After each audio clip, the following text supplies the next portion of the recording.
ओम तत्सदिति परमात्मने नमः।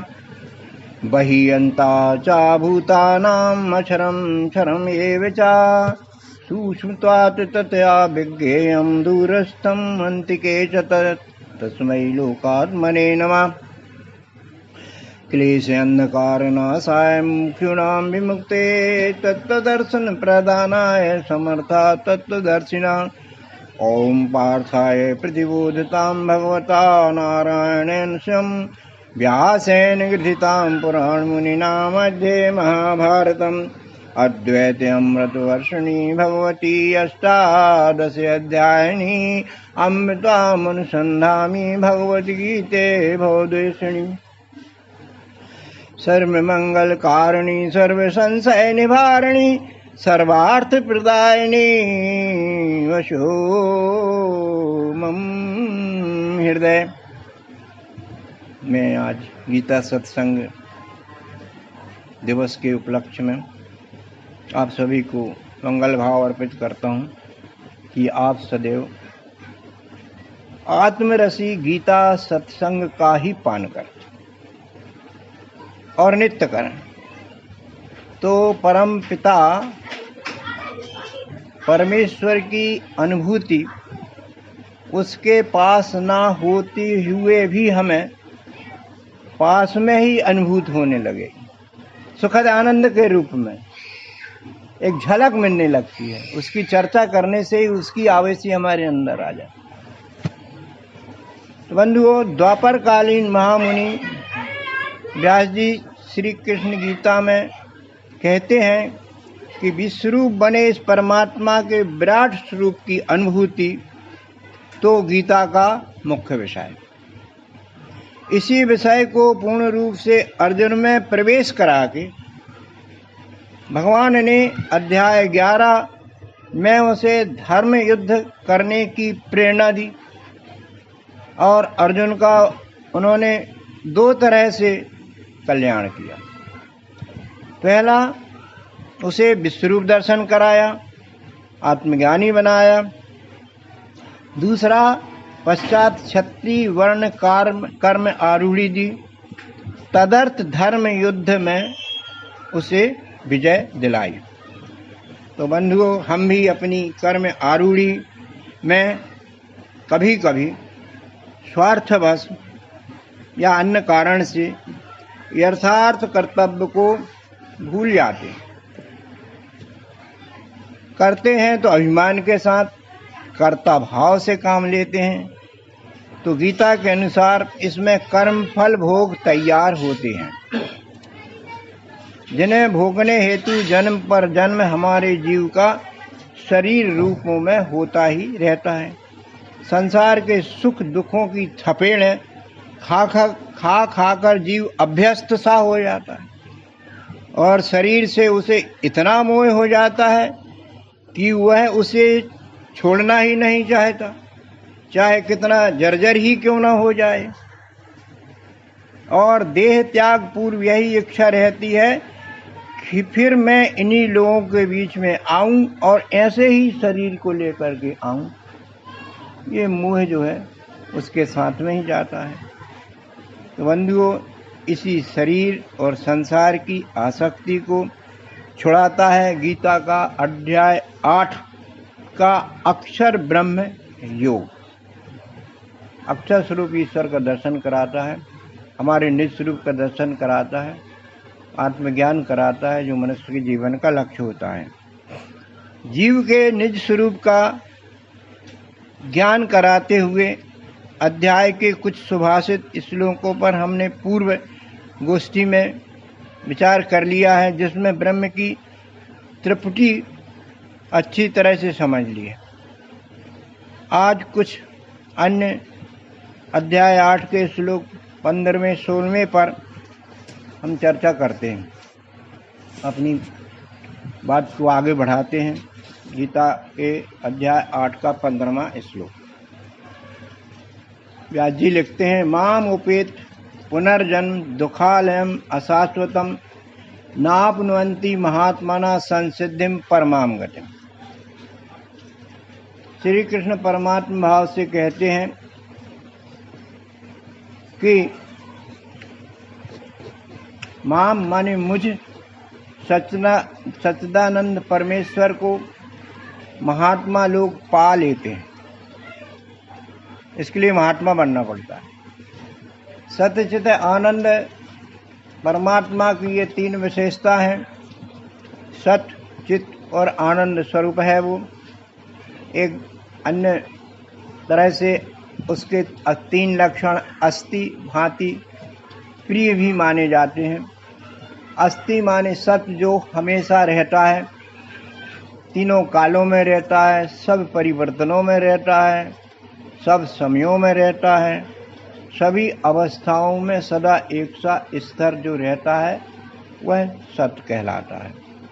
और चित्त माने चैतन्य, चैतन्य माने ज्ञान स्वरूप है वो, जो बुद्धि से समझ में ही आ जाता है कि है कुछ। और आनंद स्वरूप माने अखंड सुख शांति के स्वरूप में है परमात्मा। हमारा मूल स्वरूप यही है, लेकिन हम जानते नहीं।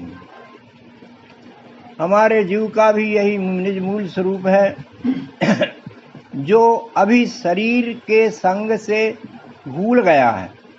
इसलिए ऐसे दुखालय रूप, अशाश्वत रूप शरीर जन्म लेना पड़ती है। यहाँ बात आई है पुनर्जन्म के बारे में कि जन्म लेना कोई अच्छी बात नहीं। दुखालय में कहा गया है, इसमें दुख है। सुख तो ढूंढना पड़ते हैं, और सुख को प्राप्त करने के लिए सदा तत्परता में ही लगा रहता आदमी। दुख कोई प्राप्त नहीं कर पाता। सुख आते जाते रहते हैं तो दुख भी आते जाते रहते हैं। ऐसे आवागमन के चक्कर को दुख कहा है।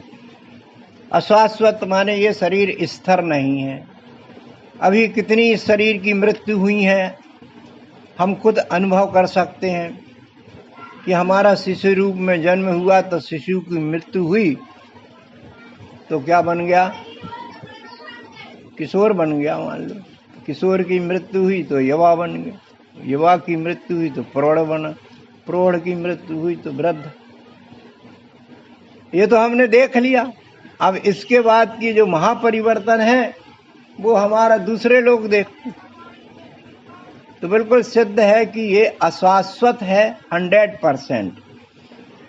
लेकिन जो महात्मा होते हैं, विज्ञानी होते हैं, आस्थावान आत्मज्ञानी पुरुष होते हैं, ये इस परमात्मा के आत्मरूप को अपने में समझ लेते हैं। अपने को शरीर मानना इनका छूट जाता है और संसार सागर से ये पार हो जाते हैं। इनका पुनर्जन्म ना विद्यते, फिर जन्म नहीं होता है, ये मुक्त हो जाते हैं। भगवान कहते हैं ये मेरा ही रूप हो जाते। मेरा रूप शाश्वत है, मेरा रूप परिवर्तित नहीं है। ऐसे ही हमारा जो जीव है ये शाश्वत ही है, लेकिन शरीर के संग रह करके इसका मूल स्वरूप इसने भुला दिया। भगवान श्री कृष्ण जी परम भाव से कहते हैं कि परम सिद्धि को प्राप्त हुए महात्मा मुझको प्राप्त होकर दुखों के घर क्षणभंग और पुनर्जन्म को फिर से प्राप्त नहीं करते। जन्म तो बंधुओं अनित्य कर्म फलों के भोग के लिए ही होता। जन्म हुआ तो अनित्य फल भोगना पड़ेंगे। बिना भोगे शरीर नष्ट नहीं होता है। जो ठहरने वाले भोग नहीं है उनको भोगने के लिए जन्म होता है। भगवान कहते हैं महात्मा लोगों को तो मैं आत्मज्ञान रूपी पिंजरे में सुरक्षित रख देता हूँ। वो मेरी तरफ आते हैं तो उनको सुरक्षित कर देता हूँ। आज भी मान लो हम अध्यात्म ज्ञान पढ़ेंगे लिखेंगे तो हमारा जीव भाव खत्म होगा, शरीर भाव खत्म होगा, जो संसार जिससे परेशानी आती, हमारा आत्म भाव जागृत हो जाएगा। तो भगवान कहते हैं मैं इनको जो मेरी शरण में आते हैं उनको मैं अध्यात्म ज्ञान रूपी पिंजरे में सुरक्षित रखता हूँ। उन पर आत्म स्मरण की शांति और शीतल छाया रखता हूँ। आत्म स्मरण करते रहते हैं, मेरा स्मरण सदैव काम में करते रहते हैं। सारे काम मेरे को आधार मान करके करते रहते हैं। अखंड रूप से उन्हें शांति प्राप्त हो जाती है। परम सिद्धि अवस्था माने साक्षात्कारी अवस्था। ऐसी साक्षात्कारी अवस्था प्राप्त महात्मा की पहचान है कि वह सब व्यक्तियों में, सब वस्तुओं के साथ व्यवहार आत्मवत करता है, अपने जैसा व्यवहार करता है। जो हमें पसंद नहीं वो दूसरों के साथ वो नहीं करता, जो हमें अच्छा लग रहा है वो दूसरों को भी बांट देता है, दुख और सुख का भागीदार होता है। ऐसे शुद्ध पुरुषों को गीता में अनन्य चेता भी कहा जाता है। इनके स्वभाव में आत्मवत ही सर्वत्र प्रभु दर्शन होने लगते हैं, इनकी आदत हो जाती है सब में परमात्मा को देखना। और विज्ञानशाला का विद्यार्थी तो ये जानता है कि सब में परमात्मा को नहीं, सब में अपने आप को देखो। सबसे बढ़िया वैज्ञानिक विधि, सब में अपने आप को देखो, तो जैसा आप अपने साथ व्यवहार करेंगे उत्तम, तो वैसे ही उत्तम व्यवहार यहाँ हो जाएगा, कोई भेदभाव नहीं रहेगा। बंधुओं, अन्य चेता जो विविधता को लेते हैं और उससे प्रभावित होते हैं, अन्य चेता तो सब में भिन्नता देखकर कभी सुखी तो कभी दुखी होते रहते हैं। उसे यथार्थ में तो सर्वरूप विश्व बने ईश्वर की थ्योरी का तो ज्ञान ही नहीं होता है, और इसके लिए सद्गुरु कृपा से भी वंचित रहते हैं। जानते नहीं कि सद्गुरु कौन होता है, क्या करता है, वो तो ढूंढते ही नहीं है, तो उन्हें ये लाभ नहीं मिलता। इसके विपरीत महात्मा तो व्यष्टि भाव से प्रोन्नत होकर समष्टि भाव प्राप्त कर लेता है, स्वार्थ से प्रोन्नत होकर से परार्थ में जाता है, और परार्थ से प्रोन्नत होकर के परम अर्थ में चला जाता है। ऐसा क्रम है। तो परम अर्थ प्राप्त कर लेता है, या यूं कहें उसका शरीर भाव, जीव भाव, जगत भाव सभी उदासीन होकर ब्रह्म भाव या विश्व भाव में चला जाता है। यही उसकी ब्राह्मी स्थिति है। ब्राह्मी स्थिति की झलक थोड़ी सी ठंडी लहर सत्संगों में, शुद्ध सत्संगों में अवश्य मिलती है, लेकिन स्थायी नहीं बनती है, ये जरूर समझ में आता है। स्थायी बनाने के कुछ भगवान अलग उपाय बताते हैं। तो ब्राह्मी स्थिति का टेस्टर देखिए आप। ब्राह्मी स्थिति पाए के कारी रहना शेष, तस् कार्यम न विद्यते, उसके कार्य प्रकृति वेग से अपने आप होते हैं। जो सबके लिए कार्य करता उसका अपना कोई कार्य रहता नहीं। तो ब्राह्मी स्थिति प्राप्त के कार्य रहे ना शेष, मोह कभी ना ठग सके, माया नहीं लवलेश। मोह और माया दो बहुत बंधन है, अपनी टांगें खींचते हैं, प्रकृति में बाधक है। मोह आदमियों पर, अपने व्यक्तियों पर होता है आसक्ति, मोह अपनों पर आसक्ति, मोह। और माया, माया वस्तु पर राग, धन पर राग, मकान पर राग, पद पर राग, अनेक प्रकार के बलों पर राग, ये सब माया का संसार है।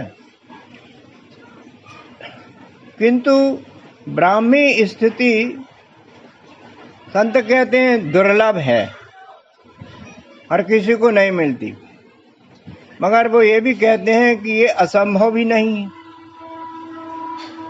गीता कहती है कि जो प्रयत्नशील साधक हैं, जो अध्यात्म से नित्य जुड़े हैं, मन वचन कर्म से, कर्म आरूढ़ी से ईश्वर अर्पण कर्म करते हैं, कर्म ना करने वाले नहीं, कर्म करने वाले प्रयत्नशील साधक जीते जी मुझे परम आनंद के रूप में अनुभव कर लेते, अनुभूत कर लेते। परमात्मा का एक चिन्ह है कि परम आनंद के रूप में वो सहज सुलभ है। ऐसे मूर्त रूप में अवतारों के अपन जो विग्रह देखते हैं, शिव विग्रह, ये नहीं। परम आनंद की स्थिति आना ही परमात्मा का अनुभव होता है। तो ये अनुभव इस महात्माओं को मिल जाता है, मगर थोड़ा सा दुर्लभ जरूर है। दुर्लभ इसलिए है कि सभी जानते हैं कि माया मोह का राग चलता रहता, जीव फंसा रहता है, तो जीव उत्क्रांत होना ही नहीं चाहता, तो कौन संभाले। नाविक ही नाव डुबोए तो नाविक को नैया कौन बचाए। जब ये जीव ही नहीं चाहता उत्क्रांत होना, ये शरीर में आनंद ले रहा है, तो फिर तो भगवान ही मालिक है उसका। इसीलिए गीता में कहा गया है कि बहुनाम जन्मनाम अंते ज्ञानवान माम प्रपद्यते।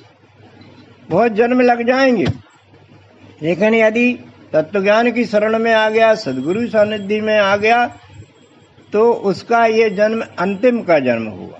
इसके बाद जन्म पर जन्म लेना बंद हो जाएगा। और वासुदेवा सर्वमिति सा महात्मा सुंदर, ऐसे महात्मा बहुत अत्यंत कम है जो विश्व रूप बने इस परमात्मा, ये जगत रूप परमात्मा को विश्व मानते हैं। इस जगत के चारों खानियों के जीव जंतुओं को, प्राणियों को, जो संसार को भगवान मानते हैं, परमात्मा मानते हैं, ऐसे मानने वाले कितने लोग दुर्लभ हैं।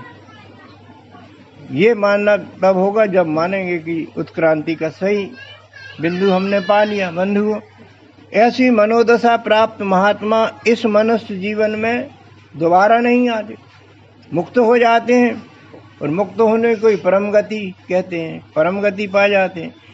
ऐसी मुक्त आत्माएं चाहें तो पृथ्वी पर धर्म संस्थापन के लिए आ सकती हैं। तुलसी की रामचरितमानस बालकांड प्रमाण देते इस बात का। क्या कहते हैं तुलसी, क्या लिखते हैं कि विप्रधेनु सुर संत हित लीन मन जय अवतार, निज इच्छा निर्मित तन माया गुण गोपार। ये दोहा बहुत चिर परिचित है। बंधुओं, ये चार विप्र, धेनु, सुर और संत, ये चारों सरल सीधे प्रभु भक्त आस्थावान प्राणी होते हैं। इन पर संकट आए तो भगवान को सहन नहीं होता है, वो एक्शन ले लेते हैं। इस बात का प्रमाण देखिए आप इंद्र के गुरु बृहस्पति का।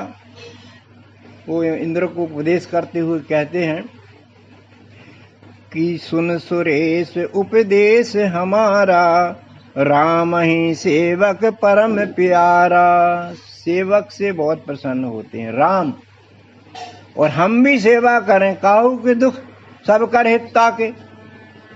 जब सबके हित का, सबके दुख का हटाने का हम काम करेंगे तो हमारा दुख का रहने का, हमारे दुख कई गुना हटाने के लिए हाथ तैयार खड़े हो जाएंगे। इसलिए यहाँ कहा गया है कि सेवक मुझे बहुत प्यारा, सेवा भाव मुझे बहुत प्यारा है।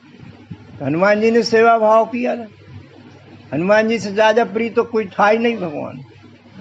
सबको विदा कर रहे थे, मैंने हनुमान जी को उन्होंने नहीं किया विदा, सबको कहा जाओ ग्रह मम सुमरन करूं। और हनुमान जी को तो माता सीता ने कहा इनको लौटा लो, ये तो परेशान हो जाएंगे। तो ऐसे खुश होकर आ गए सब। आज भी हमारी राम कथा होती तो यहाँ उनको बुलाना पड़ता। तो निश्चित रूप से आनंद आता है, बार बार कथा सुनने में भी आनंद आता है, और आना चाहिए। तो सुन सेवक उपदेश हमारा, राम ही सेवक परम प्यारा। और क्या है देखिए, मानत सुख सेवक सेवकाई, सेवक बैर बैर अधिकाई। सेवक की जो सेवा करे, ये आयोजन करने वाले भी तो सेवक हैं हमारे यादव जी साहब बैठे। ये भूमि पवित्र हो रही है, ये भी सेवा दे रही है। ये दरी बिछी है, ये पंखा, ये सब भगवान के कार्य में सहयोगी हैं हमारे, ये सब सेवा दे रहे हैं। तो ऐसे व्यक्तियों से भगवान कहते हैं मैं बहुत प्रसन्न रहता हूँ, बहुत सुखी रहता हूँ। और सेवक से जो बैर करेगा तो मेरे जैसा बैरी कोई नहीं। कहते हैं कि साधु सहन कर ले तो उसकी रक्षा भगवान करते, सहन भर कर ले, और सहन नहीं किया तो फिर खुद जिम्मेदार रहते। द्रौपदी ने सहन किया था अपनी लाज के वक्त, जितना बना बेचारी मजबूत माई थी, पकड़े थी अपने वस्त्र वगैरह, तब तक भगवान ने कुछ नहीं सहायता की। ज्यों उसने अपने आप को असहाय किया और पुकारा तो भगवान ने आकर के बचा लिया उनकी लाज को। फिर देखिए आप, जिन्होंने ये किया था उनको लिए क्या दंड मिला महाभारत के रूप में। जिन्होंने व्यक्त अव्यक्त रूप से सहयोग किया था सबको एक एक करके पनिशमेंट मिला महाभारत के लिए। इतनी महिमा है भगवान की आस्था में। अब आगे हम देखते हैं अगला सुभाषित श्लोक क्या हमको चेतावनी देता है, क्या सलाह देता है। श्री कृष्ण कहते हैं कि ब्रह्मा के लोक तो काल के द्वारा सीमित होने से अनित्य हैं। उनमें गए जीव को मुक्ति तक बार बार शरीर लेना पड़ती है। श्लोक क्या कहता है 16वां, आ ब्रह्म भुना लोका पुनरावर्तनो अर्जुन माम उपेतु कौन्ते पुनर्जन्म न विद्यते। यहाँ का भावार्थ अपन ये निकालते हैं कि ब्रह्मलोक पर्यंत सतरज तमी त्रिगुणी उत्पत्तियां, जितनी उत्पत्तियां हैं चारों खानियों की आवागमन करती रहती हैं। ये तो प्रत्यक्ष दिख रहा है अपन को। अर्थात जितनी भी संसार में उत्पत्तियां होती हैं स्थिति पाकर लय हो जाती हैं, टिकती तो है नहीं। कर्म फल भोगने आने जाने के चक्कर में वे बनी रहती और जो कर्म फल होगा खत्म होती रहती हैं। ये उत्पत्ति यानी ब्रह्मा जी का कार्य कहा गया है। इसी भाव को भगवान मायानंद जी ने अपने अनुष्टुप छंद से देखिए कैसे प्रदर्शित किया है। वो कहते हैं विश्व के सभी लोक चक्र में जन्म मृत्यु के सभी लोक। अब उसके लोक के कई अर्थ लगाए। यहाँ पर लोक के अर्थ हैं सतगुण, तमगुण, रजगुण, धारक, पिंड। भिन्न प्रकार के हमने 4 लोक तैयार कर लिए। किसी ने 7 ऊपर कर दिए, ज्ञान के 7 नीचे के कर दिया। ऐसे अनेक अर्थी बात निकालते हैं लोग। तो यहाँ भगवान ने कहा विश्व के जितने माने जो दिख रहा है उसमें जो पैदा हुआ है जन्म मृत्यु उसकी हुई है, परंतु मेरी प्राप्ति हुए पीछे कौन ते जन्मता नहीं। मेरी प्राप्ति हो जाए तो फिर पुनर्जन्म न विद्यते। अब मेरी प्राप्ति कैसे हो इसके लिए बहुत सी धाराएं खोली हैं हमारे विद्वानों ने, हमारे अवतारों ने, कि मेरी प्राप्ति आनंद स्वरूप कैसे प्राप्त हो, कैसे तुमको ये संसार के टेंशन झेलने के प्रभावी ना हो, सुख शांति से रहें और लोगों को सुख शांति प्रदान करें जब तक जी रहे हैं, जब तक। ये है भगवान की प्राप्ति। तो भगवान श्री कृष्ण कहते हैं हे अर्जुन, यह अष्टधा प्रकृति रूप जगत के 14 भुवन, कोई बात सहित सभी लोग पुनरावर्ती अर्थात जन्म मृत्यु के चक्र में घूमने वाले हैं। 14 भुवन विज्ञानी लोग जानते हैं। उत्क्रांति के साथ अपक्रांति के साथ ये कल्पना हमारे मनुष्यों ने ही की है, मनुष्यों के लिए ही की है। परंतु मुझ विश्वरूप पुरुषोत्तम की प्राप्ति होने के पश्चात अन्य अन्य जन्मों की प्राप्ति नहीं होती। मुझ विश्वरूप बने जीव का शरीर धारण बंद हो जाता है। समुद्र के पानी की बूंद समुद्र में समा जाती है और समुद्र ही बन जाती है। बंधुओं, इस भौतिक ब्रह्मांड के अधिष्ठाता, व्याख्या की लोगों ने अनेक तरह से, इस भौतिक ब्रह्मांड के अधिष्ठाता प्रकृति के रजोगुणी पुत्र ब्रह्मा है। उनके ब्रह्मांड की अवधि गीता में 100 वर्ष बताई गई। सतरज तम आवेशी वाली चतुर्युगी काल गणना में 1000 चतुर्युगी का ब्रह्मा का एक दिन बताया गया और 1000 चतुर्युगी का ब्रह्मा की एक रात बताई गई है। इन चतुर्युगों में उत्पत्ति, स्थिति और लय की क्रियाएं सभी जड़ चेतन जीवों में होती रहती हैं। हम प्रत्यक्ष देख रहे हैं। इस अवधि में जन्मे सभी प्राणी आते हैं तो जाते हैं। उनका यह पुनर्जन्म भोग और संग्रह की कर्म आसक्ति से होता रहता है। भोग और कर्म आसक्ति, ये कारण है। जब बंधुओं हमारे कर्म का आरंभ होता है और अंत भी होता है, तो फिर उसका फल अविनाशी कैसे हो सकता है? वो भी सरक जाता है भोग भाग के। परंतु परमात्मा की प्राप्ति कर्मों का फल नहीं। अतः परम लोक प्राप्त होने पर फिर वहां से लौटकर दुखालय संसार में आना नहीं होता। इसके लिए फिर क्या किया जाए कि जीव का जन्म मरण का रोग ही खत्म हो जाए। तो भगवान मायानंद जी चैतन्य ने अत्यंत ही सरल विधि से अपने सर्वांग योग ग्रंथ में इस अल्पप्रष्टि पद्यमयी रचना में इस बात को प्रदर्शित किया है एक प्रैक्टिकल के रूप में। ध्यान से हम सद्गुरु सानिध्य में इस प्रत्यक्षीकरण विधि को करें, मनन चिंतन करें और आचरण में उतारें, तो जन्म व्याधि हमारी मिटाई जा सकती है। नवम बुद्ध अवतार कहते हैं ये बात। और क्या कहते हैं कि जो व्यक्ति परमात्म लब्धि या उसके परमानंद की अनुभूति लेने का जिज्ञासु है, जिज्ञासु नहीं है तो कुछ नहीं होगा, तो उसे परमात्म खोज की यथार्थ विधि तत्वदर्शी सद्गुरु से सीखना होगी, उसकी शरण पकड़ना होगी, उपदेश भी लेना होगा। गीता अध्याय 4 में कहा है कि तद्विद्धि प्रणिपातेन परिप्रश्नेन सेव्या उपदेक्षन्ति ते ज्ञानम ज्ञानिना तत्वदर्शिना।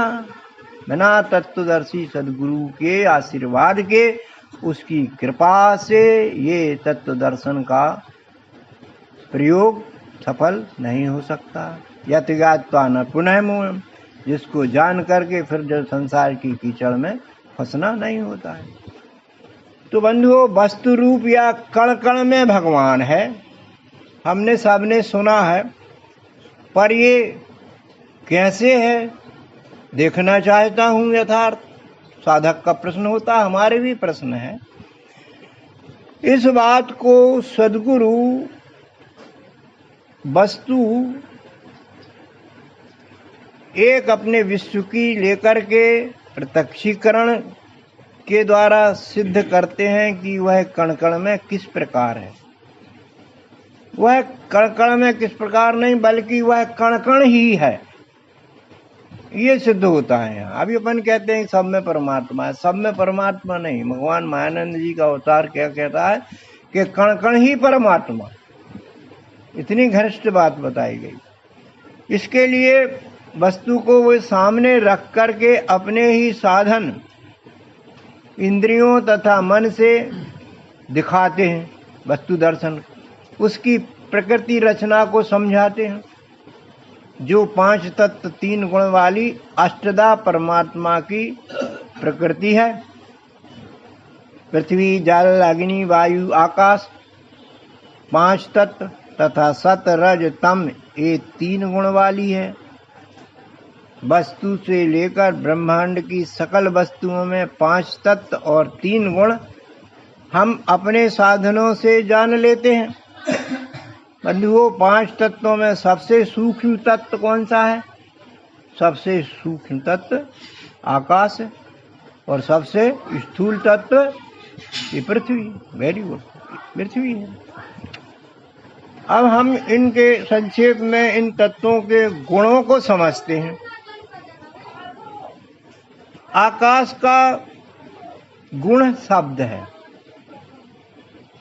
वायु का स्पर्श है, अग्नि का रूप है, तो जल का रस है और पृथ्वी का गंध है। ये गुण है, अपने ग्रंथों में बताए गए, गीता में भी बताए गए और रामचरितमानस में भी बताए गए। आकाश के गुण को अनुभूत करने के लिए हमारे शरीर में श्रवण रूप से व्यवस्था है कानों की। हम किसी भी वस्तु पर ठोकर करते हैं तो हमारे कान इस ठोकर को सुनते हैं।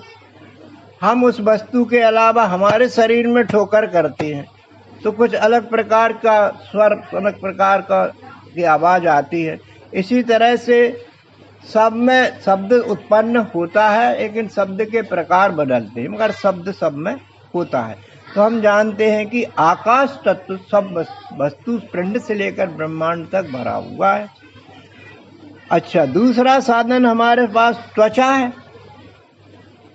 सभी जानते हैं कि त्वचा में एक स्पर्शन शक्ति होती है, पूरे शरीर में लगी हुई। कोई पूछे कि सबसे लंबी चौड़ी कौन सी तुम्हारे पास इंद्री है, सबसे लंबी चौड़ी यही इंद्री है, त्वचा है। हर जगह त्वचा बनाई गई। जरा सा टच करोगे माइंड को खबर मिल जाएगी, यार कुछ स्पर्श हो रहा है। वस्तु को टच करें हम तो इसकी ज्ञानेंद्रिय, इसकी कर्मेंद्रिय हाथ है। अक्सर किसी चीज को छूते हैं तो हम हाथ की उंगली डालते हैं कि पैर की उंगली डालते हैं, हाथ की उंगली डालते हैं तो स्पर्श समझ में आता है, कुछ है इसमें स्पर्श, आंखों से नहीं देख रहे। फिर दूसरी वस्तु को स्पर्श करते हैं तो अलग स्पर्श अनुभव होता है, ठंडा, गर्म आदि। तो स्पर्श का ज्ञान हो जाता है, ये वायु का गुण है।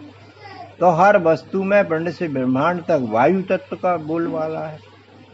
अब हमारे पास रूप देखने के लिए आंखें हैं, आकार देखने के लिए, रंग देखने के लिए, प्रकार देखने के लिए आंखें हैं। इन आंखों से हम वस्तु को देखते हैं तो इनका एक प्रकार अलग रहता है। हमारे शरीर को देखते हैं तो इसका कुछ अलग है। और भी अन्य वस्तुओं को देखते, सबके प्रकार, सबके रूप अलग अलग हैं, मगर रूप सबके हैं। तो अग्नि तत्व विराजित है सब में, क्योंकि अग्नि का गुण रूप बताया गया। और जल का गुण बताया रस। जिह्वा हमारे पास है, एक ऐसी ज्ञानेंद्रिय है, एक ऐसी कर्मेंद्रिय है, ये 2-3 काम करती है। बोलने का भी काम करती है, रस का स्वाद भी दिलाती है, और भोजन को भी इधर उधर करके भीतर करती है। बहुत बड़े काम की चीज है ये जिह्वा। इसमें रस सृजित होता ही रहता है। तो रस माने स्वाद। वस्तु को चक्कर देके हम तो जो वो स्वाद आएगा, कुछ भी आए। शरीर को, त्वचा को जीभ लगा के देखेंगे तो अलग आएगा। इस तरह से पिंड से ब्रह्मांड तक की जितनी वस्तुएं हैं सब में हम चक्कर देखें तो स्वाद मिलेगा। स्वाद भाव से जल तत्व सब वस्तुओं में है। अब बचता है पृथ्वी का गुण गंध है, कि गंध के लिए हमारे पास बहुत बढ़िया इंद्री दी गई, नासिका। इसमें गंध ग्रहण करने की क्रियाशील शक्ति है। तो हम सूंघ के देखते हैं वस्तु को तो उसमें गंध आता है। प्रकार जरूर अलग आएगा, दूसरी के सूंघेंगे तो प्रकार आएगा, मगर गंध तो आएगी। तो पिंड से ब्रह्मांड तक की सारी वस्तुओं में गंध से भरी हुई है, प्रकार जरूर अलग अलग हो सकते हैं। इस प्रकार से हमने अपनी 5 ज्ञानेंद्रियों से वस्तु पर घटने वाले तत्वों को हमने देख लिया है कि हर वस्तु में ये 5 जो समान रूप से तत्व हैं वो विराजित हैं। अब इसमें अष्टधा प्रकृति के 3 प्रकार और हैं। सतरजतम 3 प्रकार के गुण होते हैं। इन 3 प्रकार के गुणों को हम अपने मन रूपी इंद्री से देखते हैं। अच्छा लगता है तो सतगुण कहलाता है, और बुरा लगा तो तमगुण कहलाता है। व्यक्ति से, वस्तु से, किसी से भी हम व्यवहार करके देखें तो हमको ये 3 गुण समझ में आते हैं। और एक ऐसा भी गुण होता है रजगुण, जिससे अच्छा बुरा दोनों परिणाम मिल जाते हैं। ये पिंड, हर पिंड में ये तीनों बातें। किसी भी पिंड को आप देखेंगे आपकी दृष्टि से तो आप इसको सत कहेंगे, तो दूसरा उसके लिए रज कहेगा, और तीसरा कहेगा उसको तम। तो इस प्रकार से वस्तु एक है मगर इसके दृष्टिकोण 3 हो जाते हैं। तो इसमें 3 गुण की आवेशी है पक्का। इस तरह से ये अष्टधा प्रकृति को हमने अपने साधनों से, 5 ज्ञानेंद्रियों से, 1 मन, 6 से हमने अच्छी तरह से देख लिया कि पिंड से ब्रह्मांड तक ये परमात्मा का स्वरूप कलेवर है, उसका शरीर ही है। अब 7वां साधन हमारे पास बुद्धि है। तो बुद्धि से हम वस्तु के हाय भाव को, इजनेस को अस्थि भांति प्रिय भाव को देख सकते हैं। अस्थि माने है, अनश्वर है, शाश्वत है, स्थायी है, सत्स्वरूप है। और भांति आने हमें बुद्धि से समझ में भी आता है कि यार कुछ बदलता है तब भी कुछ रहता है, रहता अवश्य है। वस्तु का अविनाशिता का नियम पालन हो रहा है यहाँ, ये हमको दिखता है, समझ में आता है। और वस्तु हमको बहुत प्रिय रहती है, ये बात तो पक्की है कि उपयोगिता के कारण हर वस्तु प्रिय है। और हमारा जो शरीर है, इसमें जो आत्मा या जीव है, वो जीव हमको इसलिए प्रिय है कि उससे हमारा शरीर बना, शरीर चल रहा है, वो शरीर का आधार है। माला का धागा, माला को धागा इसलिए प्रिय है कि उसमें उसका गुंफन बना हुआ, अस्थि भाव बना हुआ है। जिस अस्थि भाव पर ये माला के विभिन्न गुरिये सदे हुए हैं, तो अस्थि भाव प्रिय रहता है। जैसे मिश्री का ढेला है, उसकी मिठास को ढेला प्रिय है, और ढेला का अस्तित्व मिठास से, और दोनों को अलग किया नहीं जा सकता। जैसे ही वस्तु से परमात्मा, वस्तु ही परमात्मा है, किसी अलग कोई धारणा नहीं है। तो बंधुओं, दोनों भाव, एक भाव को बदलने वाले भाव को क्षर और न बदलने वाले भाव को अक्षर कहा जाता है। इन दोनों से वस्तु बनी है, परंतु हम इसका कार्य व्यवहार कैसे करें, तो हमारे बुजुर्गों ने कार्य व्यवहार करने के लिए इनके नाम रख दिए।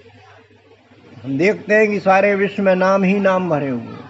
ये सब नाम जो है ना, परमात्मा का संपूर्ण दर्शन कराते हैं। विश्वरूप परमात्मा इसी को कहते हैं, अन्य जगह ढूंढने की जरूरत नहीं। तो बंधुओं, जो जिज्ञासु इस सद्गुरु प्रणीत विधि से एक बार भी परमात्मा दर्शन का ऐसा प्रसाद कर लेगा, वह परमात्मा लब्धि रूपी आत्मज्ञान अपने जीवन में जीते जी पा सकता है। आत्मज्ञान पश्चात साधक की बुद्धि आत्मस्वरूप भाव से अद्वैत भावी हो जाती। तो क्या होता है, साधक विश्वरूप भाव से सर्वरूप की सेवा अपने वर्ण से करने लगता है। परिणामतः समाज में धर्म संस्थापन बना रहता है, और अपने वर्ण कर्म पर चलना ही हमारा सनातन धर्म है। राम राज्य स्वतः समाज में परिलक्षित होने लगता है। राम राज्य का तुलसी का यह दोहा काम करने लगता है। दोहा देखिए इतना बढ़िया, वर्णाश्रम निज निज धर्म निरत वेद पथ लोक, चलहि सदा पावहि सुखहि नहीं भय शोक न रोक। तो बंधुओं, वर्ण हमारा गीता की सहायता से हम जाने, और वर्ण के अनुसार वर्ण निर्धारित कर्मों को करें हम। यही हमारा सच्चा यथार्थ धर्म है, और परमेश्वर की सेवा भी यही है। यदि हम ब्राह्मण वर्ण के हैं तो अध्ययन अध्यापन करें, समाज को कुरीतियों से बचाएं, लोगों के दिमागों को पुष्ट करें। और यदि हम क्षत्रिय हैं तो समाज का ही रक्षण पोषण करें, निर्भय करें लोगों को, कमजोर लोगों की सहायता करें। और हम वैसे हैं तो पेट भरें सबका, व्यापार करें, कृषि करें। ये दो तथ्य जो हैं हमारे पेट के पोषक होते हैं, इसी को मन लगा के करें। और शूद्र वर्ण के हैं तो अपने को हीन ना समझें। शूद्र वर्ण के हैं तो भी हम उत्क्रांत हो सकते हैं। कैसे हो सकते हैं? श्रम का उपयोग करें, और श्रम ईमानदारी से करें। आज श्रमिक यदि गरीब है तो वो बेईमानी की वजह से, यदि ईमानदारी से ये श्रम किया जाए तो वो भूखा नहीं रह सकता है। सरकार को उसको हेल्प करने की जरूरत नहीं रहेगी। गरीबी हटाना हमारे हाथ में, कोई देने से गरीबी नहीं हट जाती। इसलिए बंधुओं, जो भी हमने वर्ण पाया है शंभु वेग से, उस वर्ण के अनुसार समाज की सेवा करने में कतई पीछे न हटे। यही गीता का संदेश है, यही भगवान मायानंद जी चैतन्य के प्रति सच्ची श्रद्धांजलि मानी जाएगी।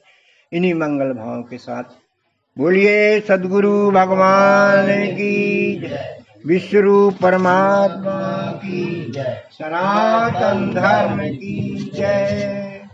अब आरती करेंगे।